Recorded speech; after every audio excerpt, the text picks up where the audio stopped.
హీరోలకు సంబంధించిన ఆర్టిస్టులు కూడా తీసుకొస్తున్నారు, వాళ్ళు కూడా ఎంకరేజ్ చేస్తున్నారు. కానీ వాళ్ళు మాత్రం వేరే వేదికల పైన మంత్రులే తిట్టే స్థాయికి వాళ్ళు ఎంత అండి, వాళ్ళ ప్రాణం ఎంత. సో వాళ్ళు మాట్లాడుతున్నారు అంటే ఎవరు మాట్లాడిస్తున్నారో మనం ఆలోచించాలి, కానీ వాళ్ళని మనం అనటం వేస్ట్. వాళ్ళు ఎంత చెప్పండి మనుషులు పాపం. వాళ్ళు ఏదో చిన్న చిన్న షోస్ చేసుకొని చిన్న చిన్న క్యారెక్టర్స్ చేసుకుంటే వాళ్ళు. మీకు తెలియదు ఏముంది, మెగా ఫ్యామిలీలో 6-7 మంది హీరోలు ఉన్నారు కాబట్టి వాళ్ళకి వ్యతిరేకంగా మాట్లాడితే ఇక వాళ్ళకి సినిమా ఇండస్ట్రీలో ఏమీ లేకుండా చేస్తారన్న భయంతో ఆ కుటుంబంతో ఉన్నారు, కానీ ప్రేమతో ఎవరు లేరు. నిజంగా ప్రేమ ఉంటే వాళ్ళు ప్రకాష్ రాజ్కి సపోర్ట్ చేసినప్పుడు మా అసోసియేషన్ ప్రెసిడెంట్గా ఎందుకు గెలవలేదు? ఒక్కసారి ఆలోచించండి. ప్రేమ వేరే, భయం వేరే. సో అలాంటి వాటి కోసం ఆ చిన్న చిన్న వాళ్ళని తిట్టాలని నేను అనుకోను. కానీ ఎవరైతే మాట్లాడారో వాళ్ళు కూడా ఆలోచించుకోవాలి. మాట్లాడిన వాళ్ళు కూడా, మంత్రులకి శాఖలే తెలియదు అంటారు, శాఖలు తెలియకుండానే మంత్రులు అయిపోతారండి. సో మీకు ఏమీ తెలియదు కాబట్టి మిమ్మల్ని ఎమ్మెల్యేలు కూడా గెలిపించలేదు. మమ్మల్ని గెలిపించారు అంటే మేము వాళ్ళకి ప్రతిపక్షంలో ఉన్నప్పుడు ఎంత సపోర్టివ్గా ఉన్నాం, ఎన్ని ఇష్యూస్లో వాళ్ళని కాపాడుకున్నాం. ఈరోజు మేము అధికారంలోకి వస్తే వాళ్ళకు చేస్తామన్న నమ్మకం మా మీద వచ్చిన తర్వాత మాకేసారు. ఊరికే ఎవరు వేయరు. ఊరికేసి ఎలా ఉంటే ఆయన ఇప్పటికే ఒకరు సీఎం అయిపోయి ఉండాలి, ఇంకొకరు ఇప్పుడు మళ్ళీ సీఎం రేస్లో ఉండాలి. ఎందుకు అవ్వలేకపోయారు? కాబట్టి ప్రజలు చాలా తెలివైన వాళ్ళు, మనం అనుకున్నంత అమాయకులు కాదు. సినిమాల వరకు చూస్తారు, ఎంజాయ్ చేస్తారు, కథ బాగుంటే హిట్ చేస్తారు, కథ బాగాలైతే ఫ్లాప్ చేస్తారు. కానీ పాలిటిక్స్లో మాత్రం మీరు ఎక్కడైనా తీసుకోండి లిస్టు. ఈరోజు కోటా శ్రీనివాస్ గారు గెలిచారు, శారద గారు గెలిచారు, నేను గెలిచాను, బాబు మోహన్ గారు గెలిచారు. కానీ వాళ్ళు చంద్రబాబు నాయుడు గారిని జైల్లో పెట్టినప్పుడు ఒక దరిద్రుడు జైలుకి వెళ్తే ఇంకో దరిద్రుడు సపోర్ట్ చేశాడని చంద్రబాబు గారిని, పవన్ కళ్యాణ్ గారిని మాట్లాడిన పరుష పదజాలం ఉపయోగించినటువంటి ఒక స్త్రీ అవ్వటం నిజంగా దౌర్భాగ్యం. ఒకటి మనం మీడియా మిత్రులు ప్రజలందరూ ఒకటి గమనించాలి. ఎక్కడైనా సరే వాళ్ళ లేడీ ఎమ్మెల్యే ఎవ్వరూ మాట్లాడలే రోజాకి సపోర్టుగా, ఒక్కళ్ళు మాట్లాడలే. పెద్దిరెడ్డి రామచంద్రారెడ్డి ప్రెస్ పెట్టి ఏమంటే మీరు ఖండించండి అంటే అని వెళ్ళిపోయాడు. అయ్యమ్మ మనకెందుకు లేరా ఇవ్వాలని. ఇలాంటి వ్యవస్థలు వాళ్ళే సపోర్ట్ చేయలేదు. ఈవిడేమో గుడ్ మార్నింగ్ కొత్త భాష ఎలా అని. మరి నువ్వు చేసే చిందులన్నీ ఎవరో తెలియవు, నువ్వు వేసే డ్రామాలన్నీ, నువ్వు బౌన్స్ చెక్కులు జబర్దస్తులు అవకాశాల కోసం తిరిగి ఈరోజు వేల కోట్ల రూపాయలు ఎక్కడి నుంచి వచ్చినాయి. ఎప్పుడు చూసినా కూడా ఎప్పుడైనా మా అన్నయ్య బాగుండాలి. ఇప్పుడు మా చెల్లెలు ఉన్నారు తాడేపులూడంలో, అన్నయ్య బాగున్నావా ఏంటి, సినిమాలు ఏంటి, రాజకీయంగా ఏంటి అని అడుగుతారు. ఈవిడ ఎప్పుడు చూసినా జగనన్న జగనన్న జగనన్న. ఎవరిని అసలు నాకు ఆ మొగుడు గురించి కూడా మాట్లాడదు. జగనన్నే.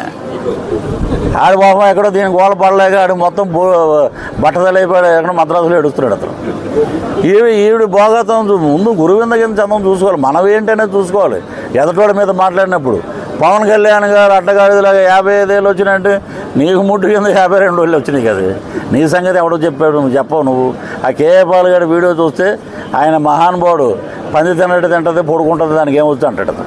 అంటే ఇంచుమించు 20 రోజులు దాటిపోయింది. ఎక్కడికి వెళ్ళినా ఒకటే స్పందన. అటు శ్రీకాకుళం నుంచి శ్రీకాళహస్తి వరకు కూటమి అభ్యర్థుల్ని మేము గెలిపించుకుంటాం, జనసేన పార్టీకి మద్దతు ఇస్తాం. అద్భుతంగా ఈసారి పవన్ కళ్యాణ్ గారిని అసెంబ్లీలో తీసుకెళ్ళి కూర్చోబెడతాం. ఎక్కడికి వెళ్ళినా అదే మార్పు. జనం ఒక నియోజకవర్గం నుంచి ఇంకో నియోజకవర్గానికి వెళ్తుంటే వాళ్ళ ఆనందంతో చప్పట్లు కొడుతూ కేరింతలు కొడుతూ, సినిమా వాడు ఒక రాజకీయవేత్త అయినందుకు మేము చాలా గర్వపడుతున్నాం అంటున్నారు అన్నమాట ప్రజలందరూ. ఇవి ముద్రగడ్డ మాట్లాడే మాటలు మీరు ఏనే ఉంటారు. పిఠాపురంలో వచ్చి కూర్చుంటాడంట. మేము ఉన్న ఫస్ట్ పేజీలో 3 రోజులు పిఠాపురం చేసాం. ఎక్కడ కూర్చున్నాడో మాకు తెలియదు. ఒకవేళ ఏమైనా గుడిమెట్ల దగ్గర ఏమైనా కూర్చున్నాడేమో అడుక్కునే వాళ్ళతో పాటు మాకు తెలియదు. కానీ మేము పిఠాపురంలో కూర్చుంటాం, పవన్ కళ్యాణ్ ఓటింగ్ చేస్తాం. ఏం చేశాడు పాపం పవన్ కళ్యాణ్? నువ్వు రెడ్డి సంకరాగుతున్నావు వెళ్ళి. నేను గతంలో కూడా ఇలే మాట మాట్లాడా. నువ్వేదో కాపు నాయకుడు, మేము ఇక్కడే భీమవరం అది పక్కన తాడేపల్లిగూడెంలోనే పుట్టింది, డిగ్రీ వరకు ఇక్కడే చదివాం.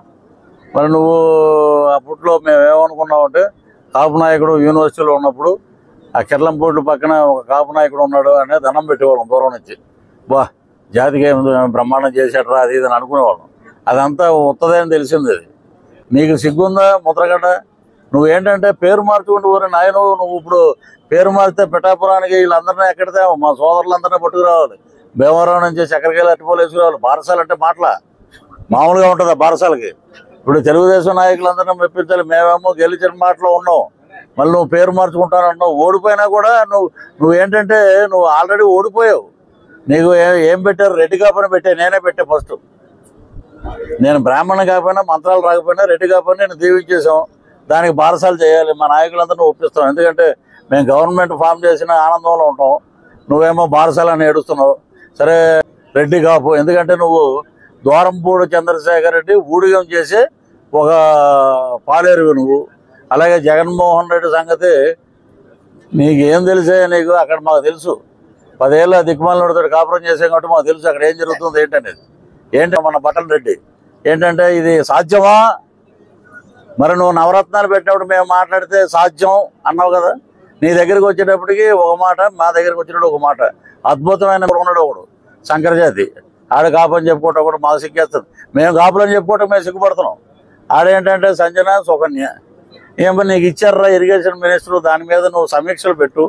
ప్రాజెక్టులో ఏమున్నాయి, నిర్వాసితులకు ఏమి ఇస్తున్నాం, ముంపు గురైతే మనం ఏం పరిహారం ఇస్తాం, దాని గురించి మాట్లాడటం మానేసి అరగంట ఉంటావా గంట ఉంటావా ఆడేడిపోది. ఆ శ్యాంబాబు అని ఒక ఏడుపు ఏడిచాడు, ఏదో క్యారెక్టర్ చేసేవాడిని. దాని గురించి డిస్ట్రిబ్యూటర్గా మాట్లాడతాడు. నీకు ఇచ్చింది ఏంటంటే ఎక్కడే లేదు.